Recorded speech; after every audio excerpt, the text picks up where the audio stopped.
मङ्गलं पञ्चपरमेष्टि मङ्गलं तीर्थङ्करं मङ्गलं विश्वजिन्धर्मं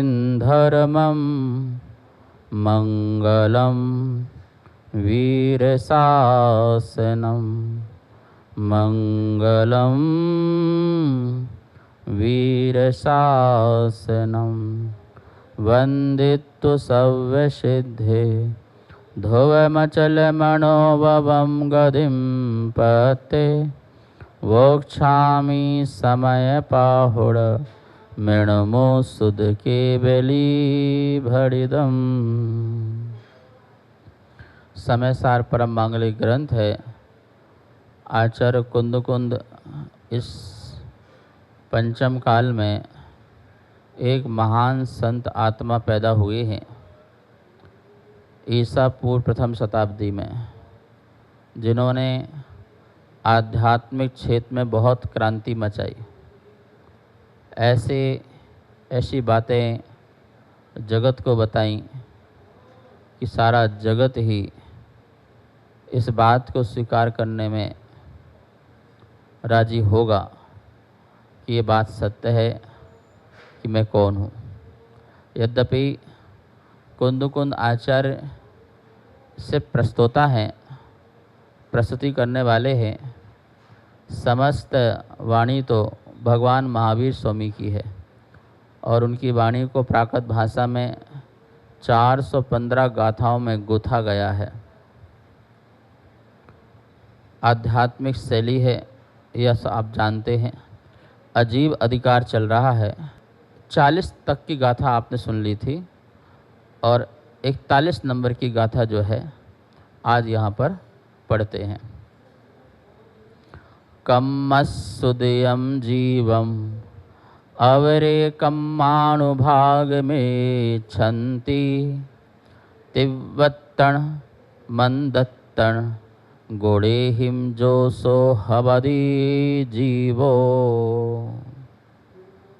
इसका उच्चारण अपन ने पहले कर रखा था और अन्वय भी कर रखा था। इसमें दो बातें कह रहे हैं, कम्मस्सुदयम और कर्मानुभाग, कर्म का अनुभाग। कोई कर्म के उदय को जीव मानते हैं और कोई तीव्र मंदता रूप गुणों से भेद को प्राप्त होता है, वह जीव है। इस प्रकार कर्म के अनुभाग को जीव इच्छते मानते हैं। दो बातें कह रहे हैं यहाँ पर। कर्म करता है एक बात कह रहे हैं और दूसरी बात कह रहे हैं भोगता है, कर्म को भोगता है, दूसरी बात कह रहे हैं। एक कर्म को करता है, एक कर्म करता है जीव का, एक बात कह रहे हैं, और दूसरी बात कह रहे हैं कर्म का भोगता है, दूसरी बातें कह रहे हैं। मैंने आपको बताया है कि 8 प्रकार से लोग यहाँ पर जो है कैसे कैसे मिथ्या मत चला रहे हैं, उनकी बात यहाँ कही जा रही है। कर्म के उदय, कम्मस्सुदयम जीवम, कर्म के उदय को जीव कहते हैं। क्या कर्म का उदय? जैसा पुण्य का उदय आए, जैसा पाप का उदय आए, वही जीव है। जीव नाम की कोई जीव नहीं है, कर्म का उदय ही जीव है। बोले क्यों? क्योंकि हमने संसार में लोगों को कर्म करते हुए देखा है, कर्म करते हुए हमने देखा है, इसलिए कर्म ही जीव है। पुण्य कर्म, पाप कर्म। कोई पुण्य कर रहा है, कोई पाप कर रहा है। तो जो पुण्य कर रहा है, पाप कर रहा है, वो क्या है? वो कर्म है। इसलिए हम कर्म को ही जीव मानते हैं।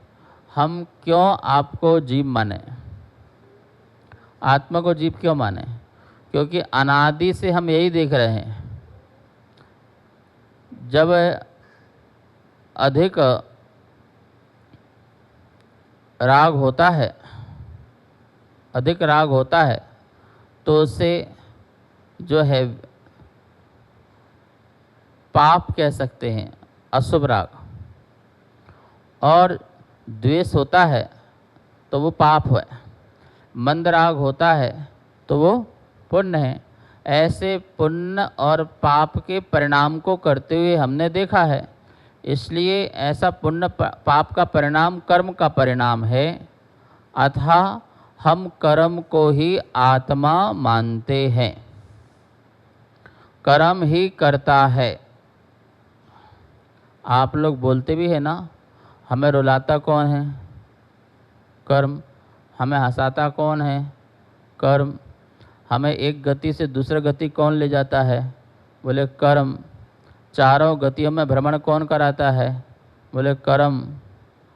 तो जो भ्रमण कराता है वही सब कुछ हुआ ना, तो हम वही उसी को ही जीव मानते हैं। जीव नाम की जीव ही नहीं मानते हम। जो हंसाए, जो रुलाए, जो घुमाए, जो फिराए, वही जीव हुआ। जन्म कौन दे रहा है? तो बोले कर्म। तो मरण कौन दे रहा है? तो बोले कर्म।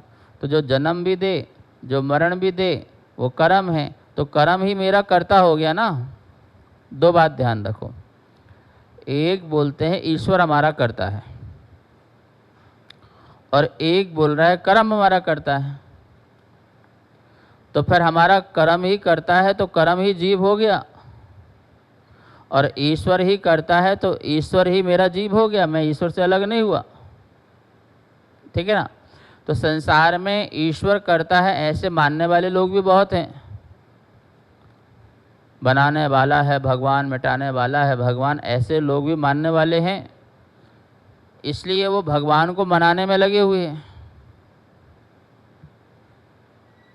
भगवान को मनाने में लगे हुए हैं कि हे भगवान प्रसाद से मान जा, धूप बत्ती अगरबत्ती से मान जा, और नहीं है तो रिश्वत से मान जा।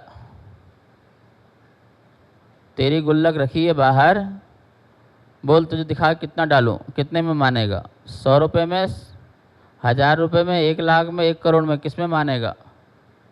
तो इससे मान जा, पर मान जा। हमारे जीवन में संकट ना आए, हमारे परिवार में संकट ना आए।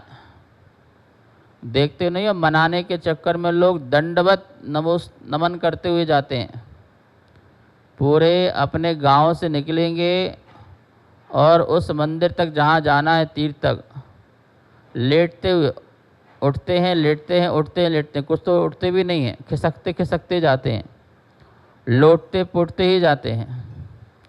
कोई एक एक पैर से जा रहा है, कोई उल्टे हाथ से जा रहा है, न जाने कैसे कैसे जा रहा है। कोई कंधे में पानी उठा के ले जाके जा रहा है। मतलब कि किस किस प्रकार से मनाने में लगा है। कोई बड़े बड़े बाल करके, जटाओं को बड़े बड़े करके मनाने में लगा हुआ है, कोई नाखून को करके लगा हुआ है, कोई अखाड़ा में अपनी शक्ति दिखा करके लगा हुआ है। अलग अलग प्रकार से भगवान को मनाने में लगे कि तू मान जा, तू मान गया, तू प्रसन्न हो गया तो मैं प्रसन्न रहूँगा, और तू रुष्ट रहा तो मैं रुष्ट रहूँगा। भाई ये बताओ कि भगवान ही प्रसन्न और अप्रसन्न होता है तो भगवान क्या? प्रसन्नता अप्रसन्नता तो इस संसारी जीवों के काम है।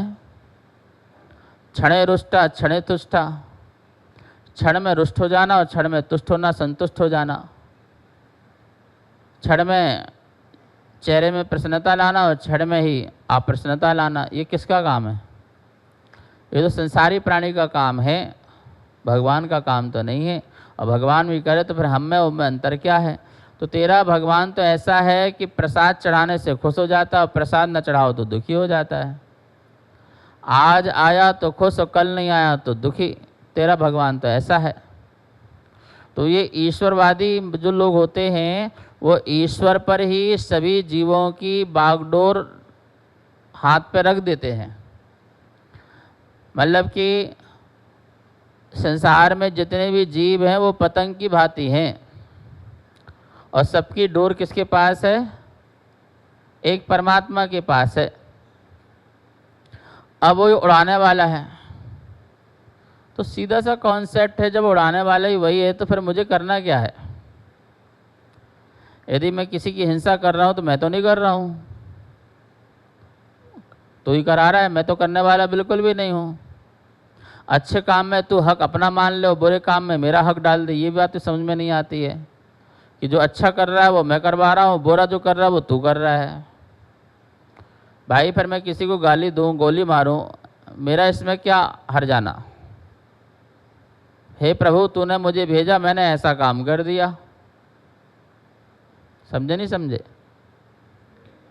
मैं झूठ बोलूँ तो मैं तो बोल नहीं रहा हूँ, मैं चोरी करूँ तो मैं चोरी कर नहीं रहा हूँ, मैं पाप कर रहा हूँ तो मैं तो कर नहीं रहा हूँ, क्योंकि तू ही करवा रहा है और पुण्य भी तू ही करा रहा है।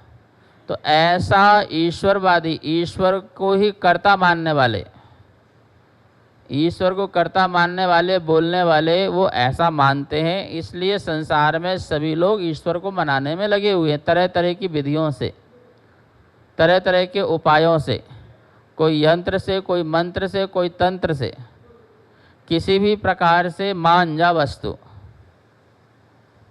कोई माल से, कोई माला से, किसी भी प्रकार से माला फेल लूँ तो मान जा, माल चढ़ा दूँ तो मान जा, बस तू मान जा, ऐसा मानते। तो ये बात कह रहे हैं कि हे भले प्राणी, कोई व्यक्ति ईश्वर को कर्ता मानता है तो कोई कर्म को कर्ता मान रहा है। संसार में ऐसे कितने लोग हैं जो यही तो कहते फिरते हैं कि भैया कर्म की बलहारी है, कर्म बलवान है, कर्म बलवान है, कर्म के आगे किसी की कुछ चलती नहीं है। तो कर्म ही मेरा ईश्वर हो गया ना फिर तो पुण्य पाप मेरा कर्ता हो गया। तो भैया पुण्य पाप ही फिर जीव है और कोई दूसरा जीव नहीं है। इसलिए कम्मस उदयम जीवम, कर्म का उदय ही जीव है, कर्म का उदय ही जीव है और कोई दूसरा जीव नहीं है। एक तो कर्म मालिक हो गया और फिर वो अपने में और सारे कर्म पैदा करके जीव पैदा कर दिए, मतलब कर्म ही जीव हो गया ना। संसार में चेतना नाम की कोई चीज़ नहीं है, अचेतन ही सब कुछ है, ये मानो बस। अचेतन एक बोलता भी है, एक अचेतन नहीं बोलता है, ऐसा दो भेद कर दो अचेतन के। अचेतन कितने भेद कर दो? दो, एक बोलने वाला और एक नहीं बोलने वाला। क्योंकि कर्म का उदय भी, तो कर्म भी अचेतन और उसको जीव मान रहा है। कैसे जीव मान रहा है? जैसे मैं अज्ञानी, मैं अपने कहूँ अज्ञानी, तो अज्ञानी क्यों? कर्म के उदय से। मैं दुखी, मैं पुण्यात्मा, तो किसके उदय से? बोलो। मैं पुण्यात्मा किसके उदय से? कर्म के उदय से। तो कर्म का उदय से मैं पुण्यात्मा, तो जीव हो गया ना मैं तो कर्म ही जीव हो गया ना। बोलो, समझ में आ रहा नहीं आ रहा?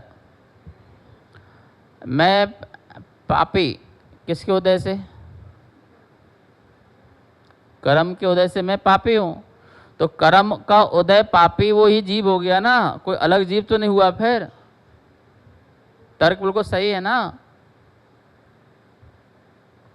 तो मैं पुण्यात्मा, मैं पापात्मा किसके उदय से हूँ? कर्म के उदय से हूँ। तो कर्म का उदय से हूँ, तो कर्म का उदय ही मैं जीव हूँ। इसलिए मैं संसार में कर्म के उदय को ही जीव मानता हूँ और दूसरे को जीव नहीं मानता हूँ। ऐसी मान्यता वाला भी कोई व्यक्ति है।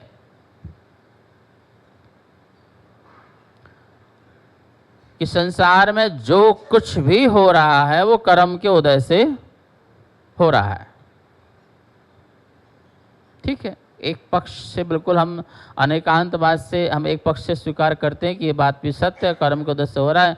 लेकिन हम अनेकांतवाद में दूसरा पक्ष भी स्वीकार करते हैं। लेकिन आपने एक ही पक्ष स्वीकार किया, आपने निमित्त मात्र को स्वीकार किया, लेकिन आपने उपादान को स्वीकार नहीं किया। जीव का उपादान को स्वीकार नहीं किया और आपने किसको स्वीकार किया? कर्म के निमित्त को स्वीकार किया। आपको पता है, मैं दूसरे पक्ष से बोलूं तो आपको दूसरे पक्ष वाली बात भी अच्छी लगेगी,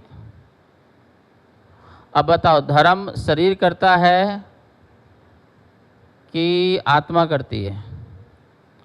अधर्म शरीर करता है कि आत्मा करती है?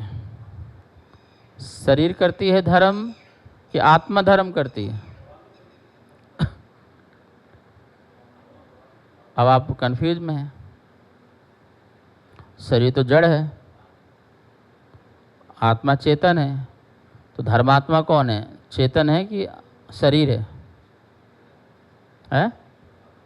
आत्मा चेतन धर्मात्मा है, तो धर्म तो आत्मा करती है ना, शरीर थोड़ी करता है।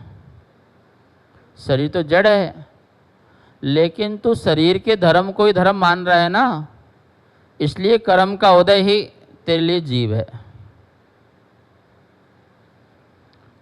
जबकि धर्म और अधर्म किससे हो रहा है? शरीर धर्म अधर्म करे तो शरीर को फल मिले। शरीर धर्म अधर्म करे तो शरीर को फल मिले, लेकिन शरीर को फल तो मिलता नहीं है। फल तो किसको मिलता है? जीव को मिलता है। जड़ क्या धर्म कर सकता है क्या? जड़ के निमित्त से चेतना धर्म करे सो करे। बैसाखी के सहारे तुम चलो तो चलो, लेकिन बैसाखी चलाती है ऐसा मत कहो। बैसाखी तुम्हारे चलने में निमित्त है, तुम चलोगे तो बैसाखी निमित्त है। कुछ समझ में आ रहा? तुम चलोगे तो बैसाखी निमित्त है, बैसाखी अपने आप नहीं चला सकती है। फिर तुम ये नहीं कह सकते कि बैसाखी मुझे चला रही है। एक पक्ष से कथनचित कह सकते हो कि बैसाखी के माध्यम से मैं चल रहा हूँ तो बैसाखी मुझे चला रही है, लेकिन यथार्थ ऐसा नहीं है। यथार्थ ऐसा है कि तुम चल रहे हो तो बैसाखी तुम्हें चलाने में निमित्त है। तुम धर्म कर रहे हो तो शरीर तुम्हारा निमित्त है, तुम अधर्म कर रहे हो तो शरीर तुम्हारा निमित्त है। शरीर न पाप कर रहा, न शरीर न पुण्य कर रहा। शरीर न पाप कर रहा है, शरीर न पुण्य कर रहा है। पुण्य पाप तो आप कर रहे हैं। इसलिए जो पुण्य पाप कर रहा है हम उसे चेतना कहते हैं। हम उसे चेतना कहते हैं। एक पक्ष हमारा ये भी है, लेकिन एक पक्ष ऐसा भी है आगम शास्त्र में कि कर्म के उदय से सब कुछ हो रहा है। लोगों को दो ग्रंथ अवश्य पढ़ना चाहिए, एक कर्मकांड और दूसरा जीवकांड। आचार्य नेमिचंद भगवान द्वारा यह लिखा है आज से 1000 वर्ष पूर्व। सेनापति चामुंड राय के निमित्त से वह ग्रंथ लिखा गया, कर्मकांड और जीवकांड। कर्मकांड में कर्म के उदय से जीव की क्या हालत होती है ये बताया है, और जीव कांड में जीव के निमित्त से कैसे कर्म बनते हैं ये बताया है। बात समझ में आ रही ना? जीव क्या क्या हलचलें करता है, क्या क्या अपने में परिवर्तन करता है, उससे उसका संसार कैसा होता है ये बताया है। और यहाँ पर कर्म के उदय से जीव की क्या हालत होती है ये बताया है। जीव निमित्त बनता है तो कर्म बनते हैं, और कर्म का उदय होता है तो जीव का अवस्था बदलती है। कुछ बात समझ में आ रही? अनेकांतवाद यही है। जब हम कर्म की महिमा गाएं तो उस समय जीव का पुरुषार्थहीन है, उसको गौण करना, और जब हम जीव की महिमा गाएं तो कर्म को गौण करना। एक को मुख करना और एक को गौण करना, ये जैन धर्म है। सिर्फ एक ही मुख है, बाकी दूसरा है ही नहीं, ऐसा नहीं कहना। लेकिन तेरी मान्यता तो बिल्कुल अलग है। तू तो कह रहा कम्मस सुदियम जीवम, कर्म का उदय ही जीव है, बाकी कोई दूसरा नाम का कोई जीव ही नहीं है। और परंतु ये भी कह रहा है कि हमने अनादि काल से ऐसे ही देखा है कि 84 लाख योनि में जीव भ्रमण कर रहा है। तो वो किसके कारण कर रहा है? बोले कर्म के उदय से कर रहा है। और आगे भी अनंत काल हमने यही देखा कि वो 84 लाख योनि में भ्रमण कर रहा है, करेगा। तो इसलिए हम कर्म के उदय को जीव मानते हैं। लेकिन जैन आगम, जैन युक्ति से और स्वानुभव से ये बिल्कुल पता चल जाता है कि नहीं, कर्म के उदय से हम जीव, ऐसा नहीं है, ऐसा नहीं है। क्योंकि हम स्वयं भी पुरुषार्थ करते हुए दिखाई देते हैं। जैसे कोई व्यक्ति आपको गाली दे रहा हो और आप गाली का जवाब नहीं दे रहे हैं, तो आप पुरुषार्थ कर रहे हैं ना कि जवाब नहीं देना है। मुझे कोई क्रिया की प्रतिक्रिया नहीं करना है, ऐसा मैं पुरुषार्थ कर रहा हूं ना, तो फिर मेरा कर्म के उदय से कहाँ कुछ हो रहा है? कर्म के उदय से तो ऐसा होना चाहिए था कि मुझे उसका जवाब देना चाहिए था। लेकिन मेरा कंट्रोल तो मेरे पास है ना, कर्म के पास तो नहीं है ना। और जब कर्म के पास कंट्रोल मेरा नहीं है, तो मेरा पुरुषार्थ मेरा है, तो मैं चेतन हूँ, कर्म चेतन कैसे हो सकता है? अर्थात कर्म का उदय चेतन कैसे हो सकता है? यहाँ कर्म चेतन नहीं कह रहे, कर्म के उदय को चेतन कह रहे हैं, क्योंकि कर्म को चेतन कहने का पाठ पहले निकल चुका है, गाथा नंबर 39 में निकल चुका है। और अपन गाथा नंबर पढ़ रहे हैं 41। कर्म के उदय को हर समय फ्लो चल रहा है, और जो फ्लो चल रहा है वो मैं हूँ। पाप चल रहा है, वो उदय चल रहा है, वो मैं हूँ, पापी हूँ। पुण्य का उदय चल रहा है, वो मैं हूँ, वो पुण्यात्मा हूँ। ऐसा यहाँ पर कह रहे हैं। अवरे कम्माणुभाग मिच्छन्ति तिव्वत्तण मंदत्तण गुणेहिम जोसो हवदि जीवो। और एक मान्यता और है, जो जीव को भोक्ता मानते हैं। कर्म का जो अनुभाग है उसको भोगना वही जीव है, ऐसा मानते हैं। अभी तो कर्म का उदय, और अब क्या कह रहे हैं? पहले कर्ता बोल दिया, अब भोक्ता बोल दिया। पर मेरा कर्ता है ऐसा बोल दिया, पर को मैं भोगता हूं ऐसा बोल दिया। तीव्र मंद्र सुख और दुख का वेदन करता है जीव, सुख और दुख का वेदन करता है जीव। आप यहाँ हम सब लोग बैठे हुए हैं, कोई दुख का वेदन कर रहा है, अधिक दुख का वेदन कर रहा है कोई, और कोई कम दुख का वेदन कर रहा है। कमाल की बात बताऊं, अधिक दुख वेदन करना वो दुख है, और कम दुख वेदन करना उसका नाम सुख है। उसका नाम क्या है? सुख है, तुम्हारी भाषा। लेकिन शास्त्र की भाषा में तो वो दुखी है। कोई 100% दुखी हो, कोई 1% दुखी हो, तो दुखी दोनों हैं। लेकिन 100% की अपेक्षा कम होने के कारण 1% वाला अपने आप को थोड़ा सा सुखी महसूस करता है कि देखो मैं सुखी हूँ। एक कुटिया में रहने वाला और एक कोठी में रहने वाला, दोनों ही दुखी हैं। बस अंतर इतना है कि कुटिया वाला बोलता है कि देखो मैं कितना वो दुखी हूँ, और कोठी वाला बोलता है देखो मैं कितना सुखी हूँ। जबकि दोनों ही आकुलित हैं। आकुलता दोनों के पास है। उसके पास आकुलता ज़्यादा हो सकती है, इसके पास आकुलता कम हो सकती है, पर आकुलता दोनों के पास है। तो आकुलता का मतलब ही होता है दुख। यदि चक्रवर्ती सुखी हो तो फिर क्यों और किसी को जीतने जाएं? राजा सुखी हो फिर क्यों दूसरे और राज्य को जीतने के लिए जाए? और पाने की जो इच्छा है वही तो दुख है ना। कोठी में रहने वाला व्यक्ति, अभी एक सज्जन जी आए बोले महाराज जी मकान बना रहा हूँ। मैंने कहा भाई मैं तो तुम्हारे मकान में आया हूँ, बहुत सुंदर मकान बना था। बोले हाँ वो 12 साल हो गए, बना तो बहुत सुंदर था, 12 साल हो गए। मैंने क्या करना है? नहीं बच्चे कह रहे फिर से बनाओ।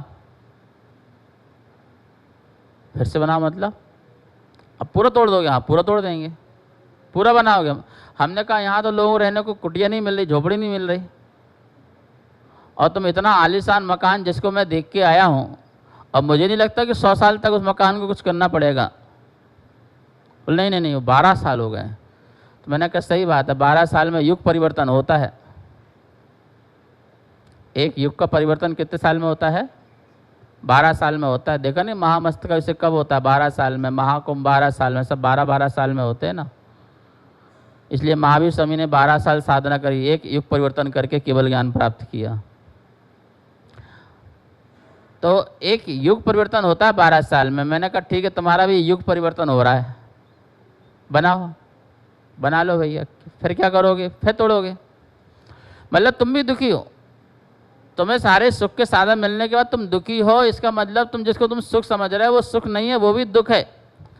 तो यहाँ कह रहे हैं जो सुख दुख का वेदन करता है, तिब्बतम मंदत्तम, तीव्र और मंद सुख दुख के जो गुण हैं उनका जो अनुभाग है, उसका जो अनुभव करता है वो ही जीव है, और कोई दूसरा कोई जीव। हम कोई और जीव मानने को तैयार नहीं है। ऐसी भी एक मान्यता है, सो जीवो हवदि, वही जीव है, ऐसी मान्यता है, जो कि ये भी मान्यता गलत है। इस मान्यता को गलत की पुष्टि अपन कल करेंगे। समय हो चुका है, आज इतना ही।